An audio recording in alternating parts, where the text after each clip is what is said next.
Welcome back friends. ఈరోజు మీ ముందుకి రీసెంట్గా రిలీజ్ అయిన ఒక సోషల్ మెసేజ్ టైప్ మూవీ తీసుకొచ్చాను. Movie name euphoria. నిజంగా ఈ మూవీ కాన్సెప్ట్ కొంచెం డిఫరెంట్గా ఉంటుంది. అలాగే ప్రతి అమ్మా నాన్న తప్పకుండా చూడాల్సిన మూవీ ఇది. సమాజంలో జరుగుతున్న ఒక డార్క్ నిజంని ఈ మూవీ ఆడియన్స్ ముందుకు తీసుకొచ్చింది. కాబట్టి మీరు వీడియోని కంప్లీట్గా చూడండి. మూవీ ఓపెనింగ్ లో విద్యని చూపిస్తారు. విద్య ఒక కోర్ట్ దగ్గరికి వస్తుంది. కోర్టులో ఆమెని చూసి అందరూ ఆ విద్య గురించి మాట్లాడుతూ ఉంటారు. ఎందుకంటే పెటిషన్ ఫైల్ చేసింది విద్యయే అండ్ క్రైమ్ చేసింది అని ఒప్పుకుంది కూడా విద్యనే. కోర్ట్ హిస్టరీలో ఫస్ట్ టైం పిటిషనర్ ఇంకా క్రిమినల్ ఒకటే వ్యక్తి. మీడియా వాళ్ళందరూ విద్య దగ్గరికి వచ్చి అడుగుతూ ఉంటారు, మీరేం తప్పు చేశారు, ఏం క్రైమ్ చేశారు. కొంతమంది అయితే ఇది తన హస్బెండ్ ని లేదా తన పిల్లల్ని చంపేసిందేమో అని అనుకుంటారు, లేకపోతే తన సరెండర్ ఎందుకు అవుతుంది అని మాట్లాడుకుంటారు. ఇలా మాట్లాడుకుంటున్న సమయంలో సీన్ కొంచెం ఫ్లాష్ బ్యాక్ కి వెళ్తుంది. ఫ్లాష్ బ్యాక్ లో వికాస్ పబ్లిక్ స్కూల్ చూపిస్తారు. ఆ స్కూల్ విద్యది. అదే స్కూల్లో తన కొడుకు వికాస్ చదువుతూ ఉంటాడు. వికాస్ కి నలుగురు బెస్ట్ ఫ్రెండ్స్ ఉంటారు. మొత్తం 5 మంది ఒక గ్రూప్ చేసి ఉంటారు. చదువులో వికాస్ యావరేజ్ గా ఉంటాడు, కానీ తన హ్యాబిట్స్ అన్ని చాలా బ్యాడ్ గా ఉంటాయి. సిగరెట్ స్మోక్ చేయడం, డ్రింక్ తాగడం, పబ్ కి వెళ్ళడం, కార్స్ లో తిరుగుతూ బేవర్స్ లాంటి పనులు చేస్తుంటాడు. సింపుల్ గా చెప్పాలంటే వికాస్ ఇంకా తన ఫ్రెండ్స్ అందరూ స్పోయిల్డ్ కిడ్స్ లాగా ఉంటారు. ఇంకో సైడ్ చైత్ర అనే ఒక అమ్మాయిని చూపిస్తారు. చైత్ర తన అమ్మ నాన్న అండ్ బ్రదర్ తో ఉంటుంది. చైత్ర ఫ్యామిలీ బాగా educated and well settled family. ఒక రోజు చైత్ర బోరింగ్ గా ఉన్నప్పుడు తన ఫ్రెండ్ కాల్ చేసి చెప్తుంది, చైత్ర ఈ రోజు మధ్యాహ్నం యూఫోరియా పార్టీ ఉంది, నువ్వు కూడా రా అని. మొదట్లో చైత్ర రాదని అనుకుంది. అప్పుడు తన ఫ్రెండ్ చెప్తుంది, ముందు ఫోన్ ని లౌడ్ స్పీకర్ లో పెట్టు, నేను మీ ఫాదర్ తో మాట్లాడతా అని. చైత్ర ఫోన్ లౌడ్ స్పీకర్ లో పెట్టగా తన ఫ్రెండ్ చైత్ర ఫాదర్ ని రిక్వెస్ట్ చేస్తుంది. అప్పుడు చైత్ర ఫాదర్, ఏముందులే కొంచెం ఎంజాయ్ చేసి వస్తారు కదా అని, సరే అమ్మా వెళ్ళి ఎంజాయ్ చెయ్యు అండ్ ఈవినింగ్ లో ఇంటికి వచ్చే అని అంటాడు. ఆ తర్వాత చైత్ర తన ఫ్రెండ్ తో కలిసి ఆ పబ్ పార్టీకి వెళ్తుంది. అదే పబ్ లో వికాస్ ఇంకా తన ఫ్రెండ్స్ కూడా ఉంటారు. అక్కడ వికాస్ చూపు చైత్ర మీద పడుతుంది. వికాస్ చైత్ర దగ్గరికి వచ్చి మెల్లగా ఫ్లర్ట్ చేయడం స్టార్ట్ చేస్తాడు. తర్వాత తన ఫ్రెండ్స్ కూడా వచ్చి ఇంట్రొడక్షన్ ఇవ్వడం స్టార్ట్ చేస్తారు. ఇంకో విషయం ఏంటంటే ఆ పార్టీని అరేంజ్ చేసింది కూడా వికాసే. కొంతసేపు తర్వాత వికాస్ కొంచెం ఫోర్స్ చేయడంతో చైత్ర స్టేజ్ మీద డాన్స్ చేస్తుంది. కొంత టైం తర్వాత చైత్ర ఫ్రెండ్ చెప్తుంది, చైత్ర పద వెళ్దాం, ఇప్పటికే చాలా లేట్ అయిందని. కానీ అప్పటికే వికాస్ ఇంకా తన ఫ్రెండ్స్ ఆ ఇద్దరు అమ్మాయిలు వెళ్తున్నారు అని చూస్తూ ఉంటారు. కొంచెం తర్వాత చైత్ర ఫాదర్ వచ్చి ఆమెను పిక్ చేసి ఇంటికి తీసుకెళ్తాడు. కానీ చైత్రని చూస్తుంటే ఆమె కొంచెం మత్తులో ఉంటుంది అండ్ సరిగ్గా నడవలేకపోతుంది. ఇంటికి వచ్చాక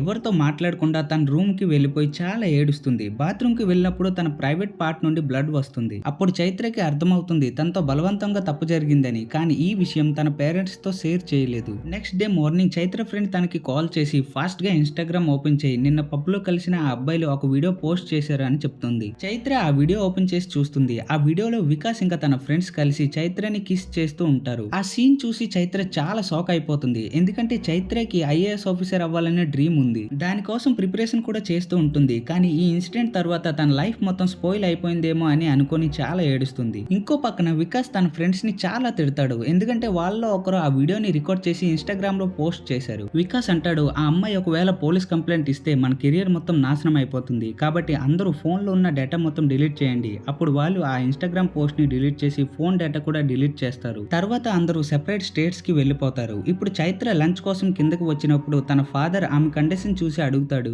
ఏమైందమ్మా, నీ హెల్త్ బాగానే ఉందా అని కంగారుగా తాకినప్పుడు చైత్ర సడన్ గా స్ట్రెస్ తో ఎమోషనల్ అయ్యి, నన్ను టచ్ చేయకండి, నన్ను ఎవరు టచ్ చేయకండి, ప్లీజ్ దూరంగా ఉండండి ఇలా అని తను వెంటనే తన అమ్మ వెనక వెళ్ళి దాక్కుంటుంది. చైత్ర అమ్మ అడుగుతుంది, అమ్మ ఏమైందమ్మా, ఎందుకు ఇలా ఏడుస్తున్నావు? అప్పుడు చైత్ర ఏడుస్తూ చెప్తుంది, అమ్మ ఆ 5 దారుణమైన అబ్బాయిలు నాతో చాలా చెత్త పని చేశారు. ఇలా చెప్తూ జరిగిన అన్ని విషయాలు తను తన అమ్మకి వివరిస్తుంది. అక్కడ నిజంగా ఏం జరిగిందో రివీల్ చేస్తారు. ఆ రోజు పబ్ నుండి బయటకు వచ్చినప్పుడు చైత్ర ఫ్రెండ్ క్యాబ్ లో వెళ్ళిపోతుంది. చైత్ర మాత్రం అక్కడే తన ఫాదర్ కోసం వెయిట్ చేస్తుంది. అప్పుడే వికాస్ ఇంకా తన ఫ్రెండ్స్ కార్ లో వచ్చి చైత్రతో, మేమందరం బేకరీకి వెళ్తున్నాం, నువ్వు కూడా మాతో రా అని అంటారు. మొదట్లో చైత్ర చెప్తుంది, లేదు మా నాన్న ఇప్పుడే వస్తారు అని. అప్పుడు వికాస్ చెప్తాడు, కేవలం 10 నిమిషాలు మాత్రమే, తర్వాత నేను నిన్ను ఇంటి దగ్గర డ్రాప్ చేస్తాను అని చెప్తాడు. కనీసం బస్ స్టాప్ దగ్గరే డ్రాప్ చేస్తాను అని చెప్పి వికాస్ చైత్రని అలానే తన కారులో తీసుకుని వెళ్తాడు. తర్వాత వాళ్ళు ఒక బేకరీ దగ్గర ఆగి కొన్ని కేక్స్ ఇంకా వేరే ఐటమ్స్ కొనుక్కుంటారు. అదే బేకరీ దగ్గర వికాస్ ఫ్రెండ్ ఒక ఇంకో కార్ ఉంటుంది. అది 7 సీటర్ కార్. అప్పుడు వికాస్ చెప్తాడు, ఇది కూడా నా ఫ్రెండ్ కార్, దాంట్లో నేను డ్రాప్ చేస్తామని చెప్పి వికాస్ ఇంకా తన నలుగురు ఫ్రెండ్స్ తో కలిసి చైత్ర ఆ కార్ లో వెళ్తుంది.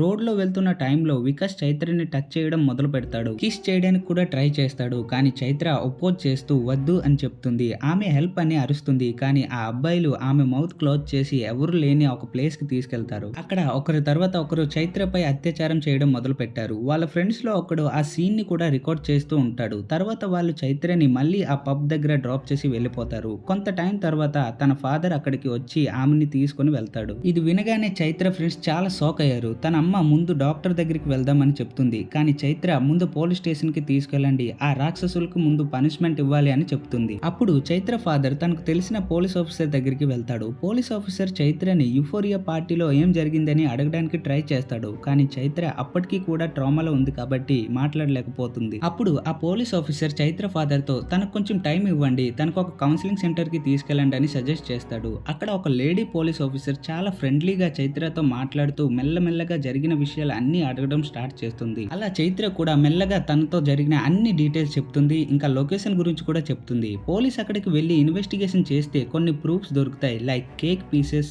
టిష్యూ పేపర్స్, ఇంకా సీసీటీవీ ఫుటేజ్ కూడా దొరుకుతుంది. ఆ ప్రూఫ్స్ ని ఎవిడెన్స్ గా తీసుకొని పోలీస్ వికాస్ ఇంకా తన ఫ్రెండ్స్ అందరినీ అరెస్ట్ చేస్తారు. తర్వాత జయదేవ్ అనే కమిషనర్ మీడియా ముందు కేసు డీటెయిల్స్ చెప్పడానికి వస్తాడు, కానీ మీడియా వాళ్ళు మాత్రం క్వశ్చన్స్ మీద క్వశ్చన్స్ అడుగుతారు. మన దేశంలో క్రైమ్ రేట్ ఎప్పుడు తగ్గుతుంది, ఆ పబ్ లైసెన్స్ ఎందుకు క్యాన్సిల్ చేయలేదు, ఆ అమ్మాయి బ్రతికిందా లేదా అని అడుగుతారు. అప్పుడు జయదేవ్ కామ్ గా రిప్లై ఇస్తూ, మీ మీడియా వాళ్ళకి ప్రతిసారి సెన్సేషనల్ న్యూస్ కావాలి, హాట్ టాపిక్ కావాలి, టీఆర్పీ కోసం న్యూస్ ని ఫాలో అవుతారు కదా, మీ న్యూస్ తగ్గిన వెంటనే మీరు నెక్స్ట్ న్యూస్ కి వెళ్ళిపోతారు, కానీ ఇదొక అమ్మాయి జీవితం అని చెప్పి తర్వాత జయదేవ్ టీవీలో ఒక చిన్న అమ్మాయి ఫోటో చూపించి ఈ అమ్మాయి గుర్తుందా అని మీడియాని అడుగుతాడు. మీడియా వాళ్ళకి ఏమీ గుర్తుండదు. అప్పుడు జయదేవ్ చెప్తాడు, ఈ ఇన్సిడెంట్ 6 సంవత్సరాల ముందు జరిగింది. అప్పట్లో కొందరు high school boys school uniform తీసేసి సివిల్ డ్రెస్ లో ఒక పబ్ కి వెళ్లారు. అక్కడ ఫుల్ గా డ్రింక్ చేసి మత్తులో డ్రైవింగ్ చేస్తూ వెళ్తున్నప్పుడు యాక్సిడెంట్ చేశారు. వాళ్ళ కార్ ఇంకొక కార్ మీద పడింది. ఆ కార్ లో ఒక ఫ్యామిలీ ఉంది, ఇంకా అందులో ఒక చిన్న అమ్మాయి కూడా ఉంది. యాక్సిడెంట్ తర్వాత ఆ నలుగురు బాయ్స్ కార్ నుండి పారిపోయారు. పబ్లిక్ వాళ్ళు ఇంజర్డ్ ఫ్యామిలీని హాస్పిటల్ కి తీసుకెళ్లారు, కానీ ట్రీట్మెంట్ టైంలో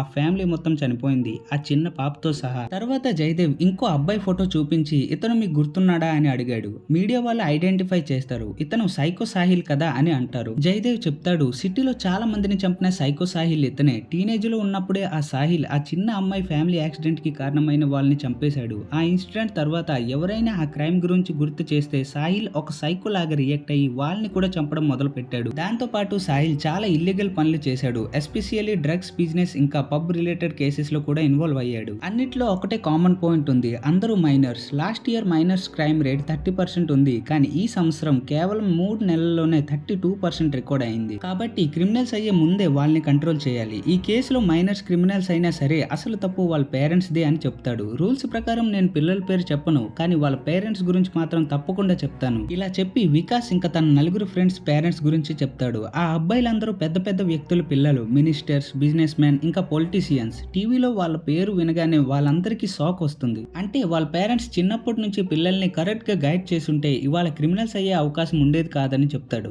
ఈ విషయంలో వికాస్ విద్య అనే పవర్ఫుల్ ఉమెన్ కొడుకు కాబట్టి ఆమె పేరు కూడా వచ్చేస్తుంది. విద్య చాలా మంచి ప్రొటెస్ట్ లో పాల్గొంది, కానీ ఇప్పుడు తన కొడుకు కేసులో ఆమె ఏం చేస్తుందో అని అందరూ వెయిట్ చేస్తున్నారు. లా అందరికీ ఒకటే, సిస్టమ్ తన పని చేసుకుంటూ ఉంటుంది. అదే విధంగా చైత్ర మైనర్ కాబట్టి ఆ 5 అబ్బాయిలపై పోక్సో కేసు పెట్టారు. తర్వాత విద్య ప్రిన్సిపల్ దగ్గర నుంచి రిజైన్ తీసుకుని ఇంటికి వచ్చి తన హస్బెండ్ ని చాలా తిట్టడం మొదలు పెడుతుంది. నేను ముందే చెప్పాను కదా, పిల్లల్ని అలా చాలా గారభంగా పెంచడం మంచిది కాదు. వికాస్ కి అన్ని ఇచ్చావు, లైసెన్స్ లేకుండా బైక్ కొనిచ్చావు, కార్ కొనిచ్చావు, ఇప్పుడు చూడు ఏం జరిగిందో. ఒక అమ్మాయి లైఫ్ ని మొత్తంగా స్పాయిల్ చేశాడని చెప్తుంది. విద్య హస్బెండ్ మాత్రం ఇది ఇప్పుడు సెటిల్ చేసే మ్యాటర్ కాదు, మనం ఎలా అయినా మన కొడుకుని తప్పించాలి అని అంటాడు. కానీ విద్య సిస్టమ్ ని నమ్ముతుంది కాబట్టి తప్పు చేశాడంటే పనిష్మెంట్ తప్పకుండా పడాలి అని చెప్తుంది. తర్వాత పబ్లిక్ కూడా స్ట్రాంగ్ గా ప్రొటెస్ట్ చేయడం స్టార్ట్ చేస్తారు. చైత్రకి న్యాయం జరగాలి, దోషులు పనిష్మెంట్ పొందాలి అని డిమాండ్ చేస్తారు. ఇంకొక పక్కన వికాస్ ఇంకా తన ఫ్రెండ్స్ పోలీస్ కస్టడీలో ఉంటారు. పోలీసులు వాళ్ళని ఆల్రెడీ చాలా కొట్టారు, కానీ వాళ్ళు ఎవరూ నిజం చెప్పడం లేదు. అప్పుడు జయదేవ్ వాళ్ళ దగ్గరికి వచ్చి మీకేమైనా తినడానికి కావాలా అని అడుగుతాడు. ఆ 5 మంది బిర్యానీ కావాలి అని అంటారు. అప్పుడు జయదేవ్ చాలా బిర్యానీ ప్యాకెట్స్ తెప్పించి ముందుగా వికాస్ కి ఇస్తాడు.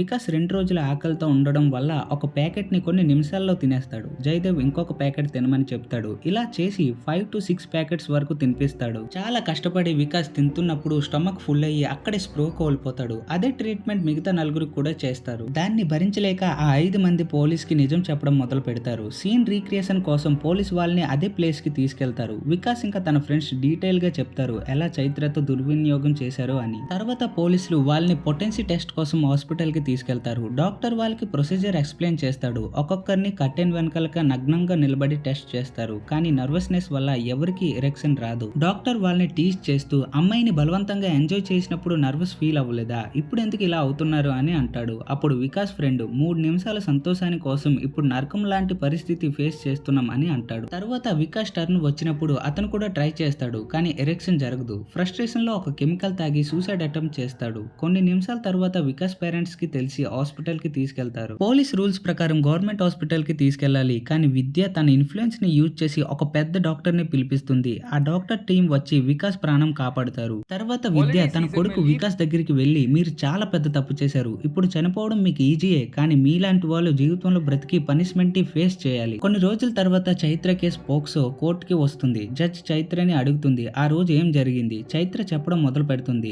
ఆ రోజు నేను నా ఫ్రెండ్స్ తో పబ్ కి వెళ్ళాను. అక్కడ వికాస్ ఇంకా తన ఫ్రెండ్స్ ని కలిశాను. అబ్బాయి అమ్మాయి ఫ్రెండ్స్ కాకూడదా? అమ్మాయిలు పబ్ కి కూడా వెళ్ళకూడదా? వికాస్ నాతో బాగా మాట్లాడాడు కాబట్టి నేను కూడా నార్మల్ గా మాట్లాడాను, కానీ ఆ 5 మంది నాతో మృగాల లాంటి బిహేవియర్ చేశారు. ఇలా జరిగిన అన్ని డీటెయిల్స్ జడ్జ్ కి చెప్తుంది. తర్వాత ఆ 5 అబ్బాయిల లాయర్ జడ్జి దగ్గర చెప్తాడు, యువర్ ఆనర్, ఈ కేసులో రేప్ జరగలేదు. 5 అబ్బాయిలు కూడా టీనేజర్స్ అండ్ ఈ చైత్ర కూడా టీనేజర్, సో వాళ్ళందరూ కలిసి జస్ట్ ఫన్ చేశారు, బలవంతం ఏమి జరగలేదు. ఇలా తన సైడ్ ఆర్గ్యుమెంట్స్ అవుతాయి. ఇప్పుడు జడ్జ్ అన్ని ఆర్గ్యుమెంట్స్ విన్న తర్వాత పోలీసుల్ని ఆ 5 అబ్బాయిల మీద స్ట్రాంగ్ ఎవిడెన్స్ ఉంటే కోర్టులో ప్రొడ్యూస్ చేయండి అని చెప్తుంది. అదే రోజు చైత్ర వాళ్ళ ఇంటికి ఒక అతను వస్తాడు. అతను కేసుని విత్డ్రా చేస్తే చాలా డబ్బులు ఇస్తా అని ఆఫర్ చేస్తాడు, కానీ చైత్ర పేరెంట్స్ ఆ వ్యక్తిని చెంపపై కొట్టి అక్కడి నుంచి పంపించేస్తారు. ఒక వారం తర్వాత కోర్టులో మళ్ళీ హియరింగ్ స్టార్ట్ అవుతుంది. అప్పుడు పోలీస్ కోర్టుకి చాలా స్ట్రాంగ్ ఎవిడెన్స్ తీసుకొస్తారు. కొన్ని వీడియోస్ లో వికాస్ ఇంకా తన ఫ్రెండ్స్ చైత్ర మీద ఎలా బలవంతం చేశారో క్లియర్ గా కనిపిస్తుంది. ఈ ఎవిడెన్స్ చాలా స్ట్రాంగ్ గా ఉండడం వల్ల కోర్టు వికాస్ ఇంకా తన ఫ్రెండ్స్ కి 20 సంవత్సరాల జైలు పనిష్మెంట్ ఇస్తుంది. ఈ డెసిజన్ విన్న తర్వాత చైత్ర చాలా హ్యాపీ అవుతుంది, కానీ వికాస్ ఇంకా తన ఫ్రెండ్స్ మాత్రం చాలా ఏడుస్తారు.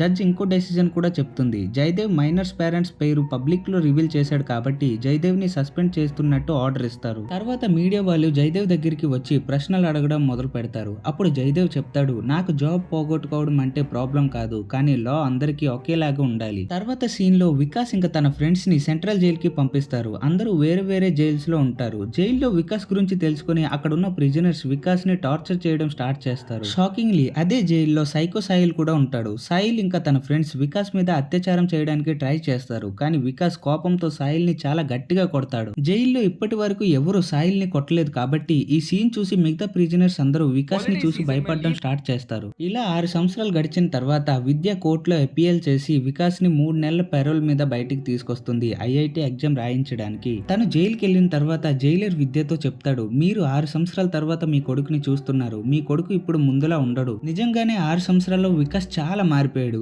అందరూ అంటారు జైలుకి వెళ్ళిన తర్వాత మంచివాళ్ళుగా మారుతారని, కానీ వికాస్ కేసులో మొత్తం ఆపోజిట్ జరుగుతుంది. డిసిప్లిన్ లేదు, మాట్లాడేటప్పుడు రెస్పెక్ట్ లేదు, తన అమ్మతో కూడా సరిగ్గా మాట్లాడు. ఒకరోజు సిగ్నల్ దగ్గర కార్ ఆగింది. అప్పుడు వికాస్ కార్ నుంచి దిగి తన ఫ్రెండ్ కి ఫోన్ చేసి తన ఇంటికి పరిగెడతాడు. ఆ ఫ్రెండ్ కూడా వికాస్ తో ఒకప్పుడు జైల్లో ఉండేవాడు, రీసెంట్ గా రిలీజ్ అయ్యాడు. ఒక పెంట్ హౌస్ కి వెళ్ళిన తర్వాత వికాస్ ఇంకా తన ఫ్రెండ్ డ్రగ్స్ యూజ్ చేయడం స్టార్ట్ చేస్తారు. విద్య తన కొడుకు ఎక్కడా అని చాలా కష్టపడి సెర్చ్ చేసి ఫైనలీ కనిపెట్టి ఇంటికి తీసుకొస్తుంది. కానీ కాలనీ వాళ్ళు విద్యని చాలా స్కోల్డ్ చేస్తారు. ఇప్పుడు రేప్ కేసులో ఉన్న వ్యక్తి మన కాలనీలో ఎలా ఉంటాడు అని అడుగుతారు. ఈ ఇన్సిడెంట్ తర్వాత విద్య తన హస్బెండ్ కి డైవోర్స్ ఇస్తుంది. విద్య తన కొడుకుని ఇంటికి తీసుకొని తన చేతులతో వంట చేసి తినిపిస్తుంది, కానీ వికాస్ మాత్రం కంట్రోల్లో ఉండడు. మరో రోజు విద్య వికాస్ రూమ్ డోర్ నాక్ చేసి లేపడానికి ట్రై చేస్తుంది. చాలా సేపు తర్వాత డోర్ ఓపెన్ చేసి లోపలికి వెళ్ళినప్పుడు వికాస్ ఒక అమ్మాయితో బెడ్ మీద పడుకొని ఉండడం చూస్తుంది. విద్య వాళ్ళపై నీళ్లు పోసి ఆ అమ్మాయిని ఇంట్లో నుంచి బయటకు పంపిస్తుంది. నువ్వు ఎవరు, మా ఇంట్లో ఏం చేస్తున్నావు అని అడుగుతుంది. తర్వాత వికాస్ ని రెడీ చేసి ట్యూషన్ సెంటర్ కి పంపిస్తుంది. కానీ వికాస్ ట్యూషన్ సెంటర్ కి వెళ్ళిన తర్వాత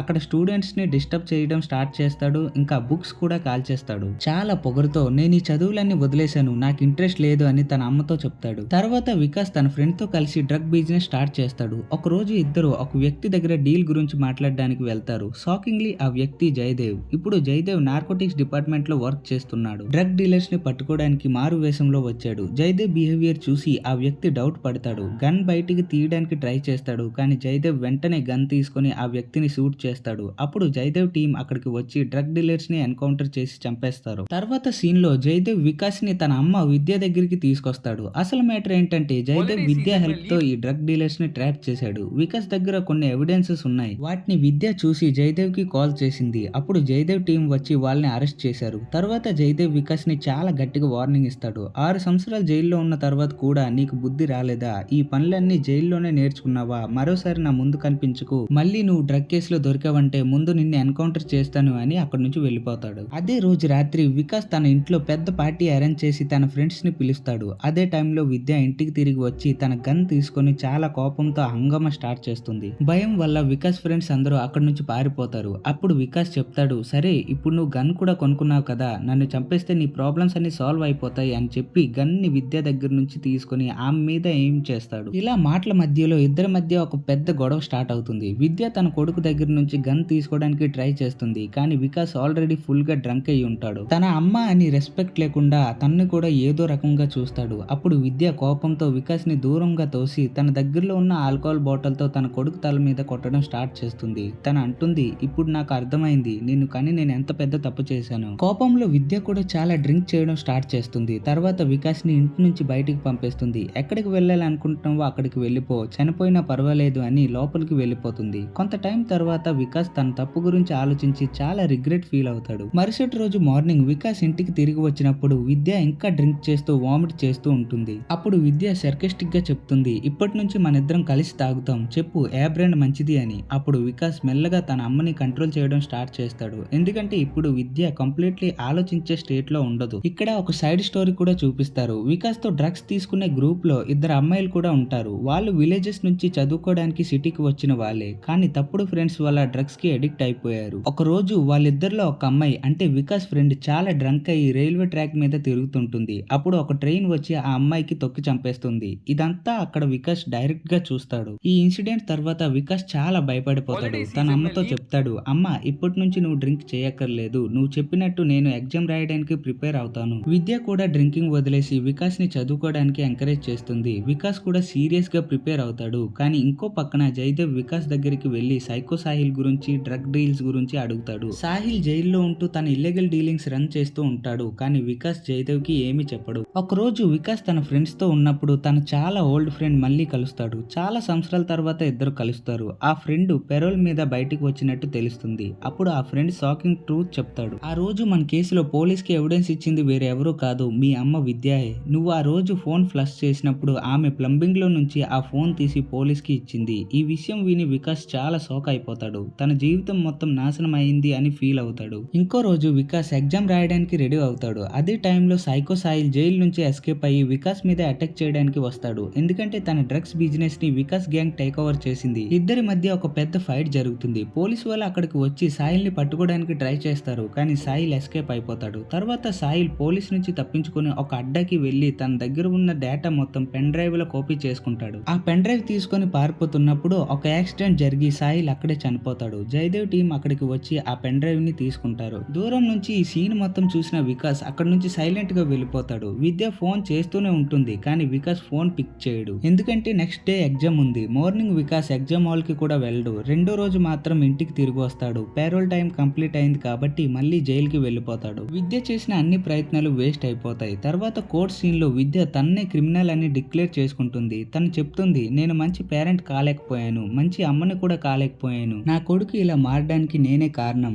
పనిష్మెంట్ తనకు కాదు నాకు పడాలి అని అంటుంది. కోర్టులో ఉన్న కొందరు పేరెంట్స్ కూడా సపోర్ట్ చేస్తూ చెప్తారు, మన పిల్లలు తప్పు చేసినప్పుడు కొన్నిసార్లు పేరెంట్స్ కూడా రెస్పాన్సిబిలిటీ తీసుకోవాలి, కానీ లా ప్రకారం పేరెంట్స్ ని పనిష్ చేయడం పాసిబుల్ కాదు. ఆ తర్వాత జయదేవ్ వికాస్ ని విద్య దగ్గరికి తీసుకొని వచ్చి చెప్తాడు, మీ లాస్ట్ అటెంప్ట్ వేస్ట్ అవ్వలేదు, ఢిల్లీలో ఇంకో ఎగ్జామ్ కండక్ట్ చేస్తున్నారు, వికాస్ అక్కడ ఎగ్జామ్ రాయగలడు, అందుకే వికాస్ పెరోల్ ని ఇంకో 2 వారాలు ఎక్స్టెండ్ చేశారు. ఈ న్యూస్ విని వికాస్ కోపంతో అక్కడి నుంచి నడుస్తూ వెళ్ళిపోతాడు. వికాస్ అంటాడు, నేను తప్పు చేశానని ఒప్పుకుంటాను, కానీ మీరు ప్రతి రోజు అదే తప్పు గురించి నాకు గుర్తు చేస్తూ నాకు పనిష్మెంట్ ఇవ్వడం కంటిన్యూ చేస్తున్నారు. ఇలాంటి బ్యాడ్ నేమ్ తో జీవితం నడపడం నాకు పాసిబుల్ కాదు, దయచేసి నన్ను చంపేయండి అని అంటాడు. అప్పుడు జయదేవ్ వికాస్ ని కామ్ చేసి చెప్తాడు, నువ్వేం చేసినా సరే ఇప్పుడు నువ్వు మీ అమ్మ కళ్ళని నిజం చేయాలి, మీ అమ్మ కోసం మంచి లైఫ్ స్టార్ట్ చేయాలి అని అంటాడు. తర్వాత రోజు వికాస్ టిప్ టాప్ గా రెడీ అయ్యి సెషన్ కోర్ట్ కి ఎగ్జామ్ రాయడానికి వెళ్తాడు. షాకింగ్లీ అక్కడ జడ్జ్ గా చైత్ర ఉంటుంది. చైత్రని చూసిన వెంటనే వికాస్ షాక్ అయిపోతాడు. ఒక టైంలో తన జీవితంని నాశనం చేసిన వ్యక్తి ఇప్పుడు తన ఫ్యూచర్ డిసైడ్ చేయడానికి ముందు నిల్చుంది అని అనుకుంటాడు. చైత్ర వికాస్ ని కొన్ని క్వశ్చన్స్ అడుగుతుంది. వికాస్ చాలా సిన్సియర్ గా ఆన్సర్స్ ఇవ్వడం స్టార్ట్ చేస్తాడు.